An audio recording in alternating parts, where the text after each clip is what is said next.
Hey everybody, and welcome back to the board meeting. Today I'm going to be revisiting an old list that I made at the end of last year or the start of this year, which was my top 10 games of 2021. Now, when I had made that list, I said I had played about 50 games from that year, and that if the list had changed in a matter of like 6 months or whenever, I would come back and I would revisit and re-talk about it if the list changed dramatically. And I would say the list has changed quite a bit since then. I mean, I've played maybe 40 more games from 2021, but more importantly, I've played games that I thought would potentially make this list.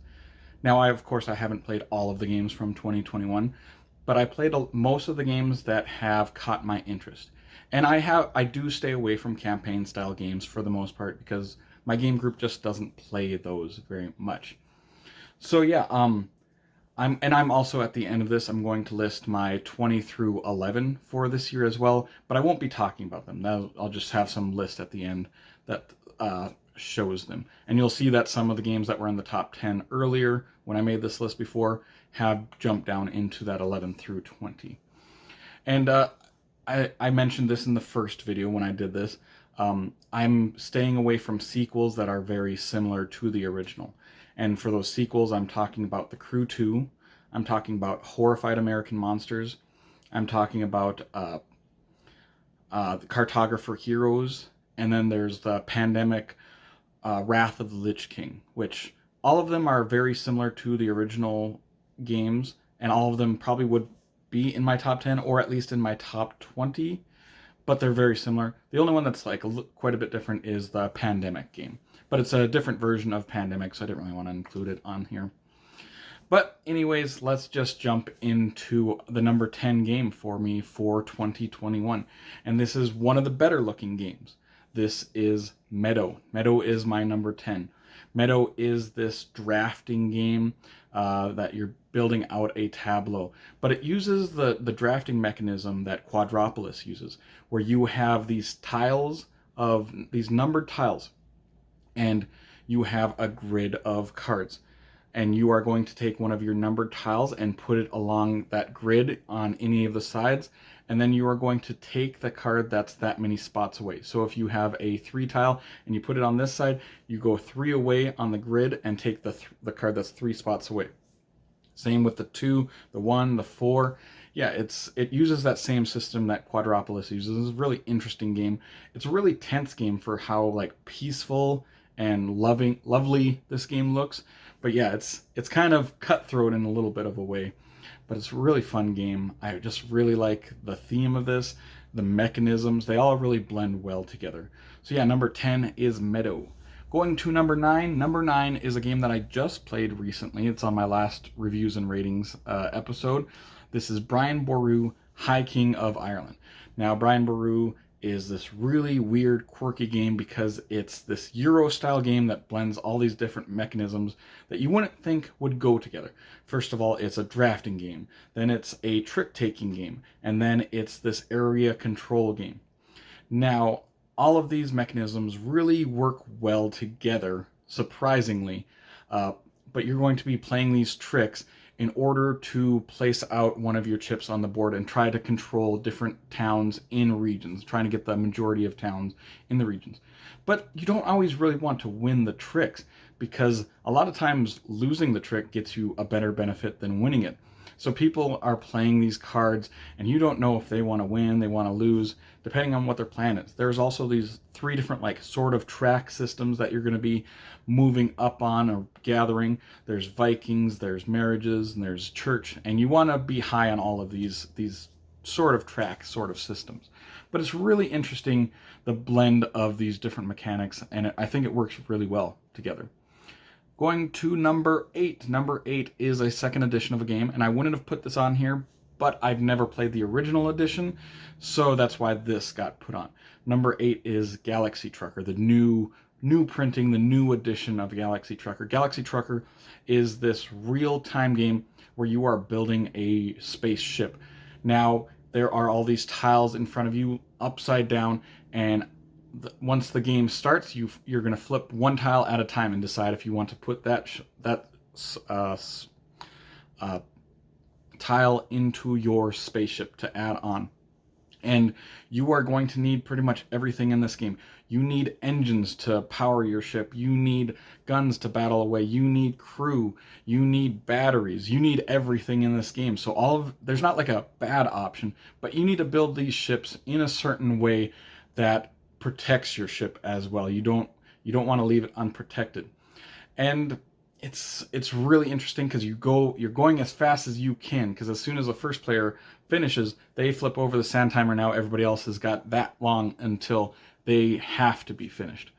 Yeah, I never played Galaxy Trucker before, and I'm glad that I got a chance to play this. There's like a little bit of a small campaign in there, which is only like 3 games, and that we played through that and a couple other games. Fun game, one that I'm really happy about that I got a chance to play. Yeah, number 8, Galaxy Trucker. Going to number 7. Number 7 is Unforgiven, the Lincoln Assassination Trial. Now, this is basically a re-implementation of Seven Wonders Duel. This is very close to that game with a new theme on it. It's different designers and everything, but it's very, very close to it. If you've played Seven Wonders Duel, it uses that same system in Unforgiven, that pyramid drafting, where you're going to draft a card that's on this pyramid, and then that's going to unlock more cards for your opponent to draft. And some of these cards are flipped upside down. So if you reveal them, then you might open up a spot for your opponent, a card that they really need. So yeah, it's pretty much the same game as Seven Wonders Duel, but just with this Lincoln Assassination Trial theme pasted on top of it. And I think that is what makes me like this game, is the theme of it really, really speaks to me. So number 7 was Unforgiven, the Lincoln Assassination Trial. Going to number 6 now. Number 6 is a bit of a cheatsy doodle for me, because I'm going to put 2 games on here, 2 games that live in the same space for me. There are Cascadia and Luna Capital. Now, they both use this system of packet drafting. And packet drafting, what I mean by that is you aren't going to be drafting one thing. You are going to be drafting multiple things. If you take this, you have to take these things along with it. And both of them use that system. But Cascadia you're drafting terrain tiles, and then there's going to be animals. And then you're going to have to put that terrain into your system and put the animal on one of your terrains. Luna Capital, I always want to call it Nova Luna, but Luna Capital is you are going to be drafting this card that you have to put into your tableau area, and then you're going to be getting all of these tiles along with it that are associated with that card. And then you're going to have to put those tiles on it. And they're very, very similar, but with different themes. And why I'm keeping both of them is because Cascadia is a very light game, where Luna Capital, it's not like a heavy game, but I would say it's somewhere between medium and light, somewhere in between there. Cascadia, you can teach in a couple minutes. Luna Capital is going to take a few more minutes than that one. But I like both of them, so both of them are staying in my collection. So yeah, number 6, Cascadia and Luna Capital. Going to number 5. Number 5 is a flip and write game. This is Welcome to the Moon. Welcome to the Moon is the 3rd game in the Welcome to series. Now, I really like Welcome to. I didn't really like the 2nd game in the series, Welcome to New Las Vegas, I think it's called. I mean, I thought it was fine, but I much prefer Welcome to. This one came out, and I wasn't really sure about it, because it was like a $50 game for a flip and write. And I'm like, I don't know, but I took a chance on it, and I'm glad I did. Because this uses the same system as the Welcome to, where you're taking numbers and a special ability and writing those down into this area. This has 8 different maps in it, and 8 of them play very, very differently. I reviewed this game like a few months back, and I gave this a 10. And the reason why I gave it a 10 is because there's 8 different maps that work really well, and I would give all of those maps like an 8 or 9. So you get 8 really, really good games for the price of 1, but I mean, it is an expensive roll and write, but you get 8 really good roll and write games in it. So yeah, number 5 is Welcome to the Moon. Going to number 4. Number 4 kind of breaks my rule of like these sequels. This is part of a system. It's one of my favorite games in the world. This is Unmatched, but this is the Unmatched Battle of Legends Volume 2. This is the only bigger set that came out last year for Unmatched. They had a solo character of Deadpool that was released that was okay, but then they had this, which was released late December, so it barely made the cut for me. I got it December 20th or something like that. But I really like all the characters that have come in this set. It's one of my favorite sets in the entire line of Unmatched.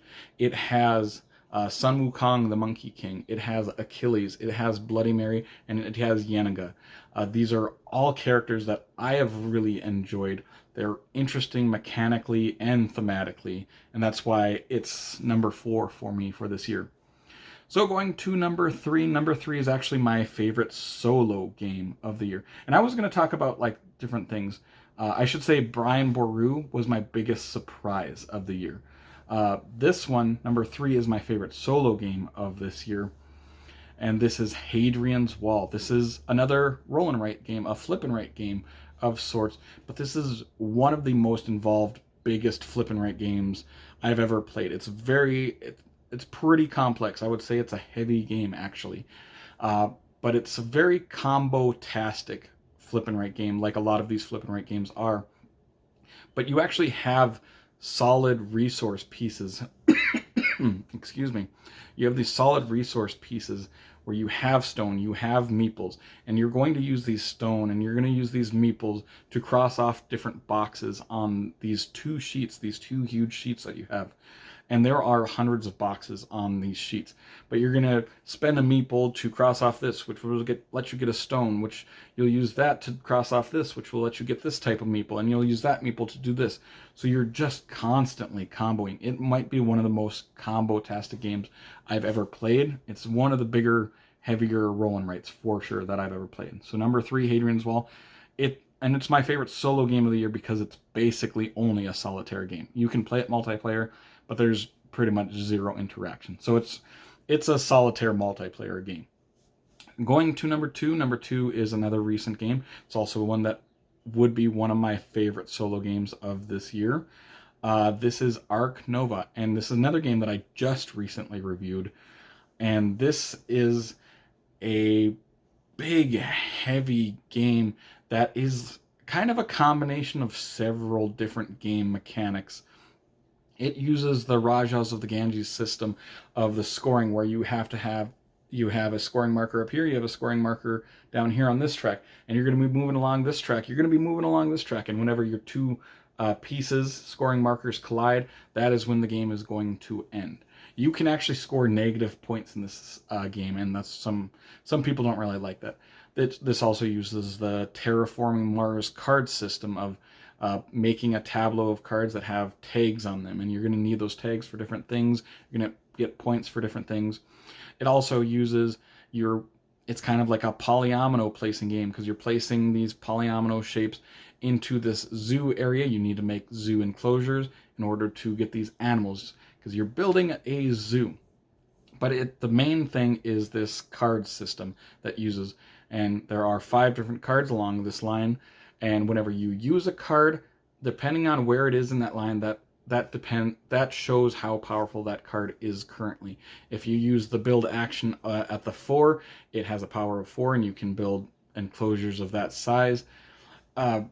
But yeah, all of them use that kind of system. You know, you're going to be building enclosures, playing animal cards, playing different project cards, doing things like that. But it's a big, heavy game that has kind of replaced Terraforming Mars for me. Now, I've played it quite a few times now. I just played it for the first time 3 weeks ago. I've played it quite a few times, and it's played quite a few times solo as well. Going to number 1. Number 1 is still what number 1 was 6 months ago when I made this. This is a much smaller game than Ark Nova. This is Radlands. Radlands is a 2-player battling game where you each have 3 bases. And these bases have different powers, and the goal of the game is to destroy the opponent's bases. Once you have done that, you have won the game, but you're going to be playing out these people in this line grid system, and attacking the other bases and doing different special abilities. But the resources are really limited in this game. And this one of those games that you are limited on everything. You don't have a bunch of cards. You don't have a bunch of water, which is your resource, and you feel like you can't ever do everything you want to do. So you're going to be trying to be as efficient as possible. Plus, the cards are dual use, where you can either play them by using your water and placing them out on the map, or you can discard them for this one-time bonus use. So you're going to have to manage the game that way, somehow trying to defeat your opponent's bases before they destroy all of yours. So that got that post-apocalyptic theme, which I like. The artwork is actually my favorite artwork out of any game this year, and that of course bumps it up for me a bit. But it's a fast game. Usually takes about a half an hour to play, so you can play this multiple times in a row, and I have many times. So yeah, my number one game of 2021 is still Radlands. And that will complete this list. I'm going to show you my 11 through 20, or 20 through 11, I mean, now in some kind of graphic. Not sure what I'm going to be doing, but you'll notice here in a few moments. But let me know what your favorite games of 2021 were and are. And I think these lists are really interesting. But anyways, if you did enjoy this video, make sure to like and subscribe to see more weekly content from me, Shane, at the board meeting in the future. I hope you all have an amazing day. Take care, everyone.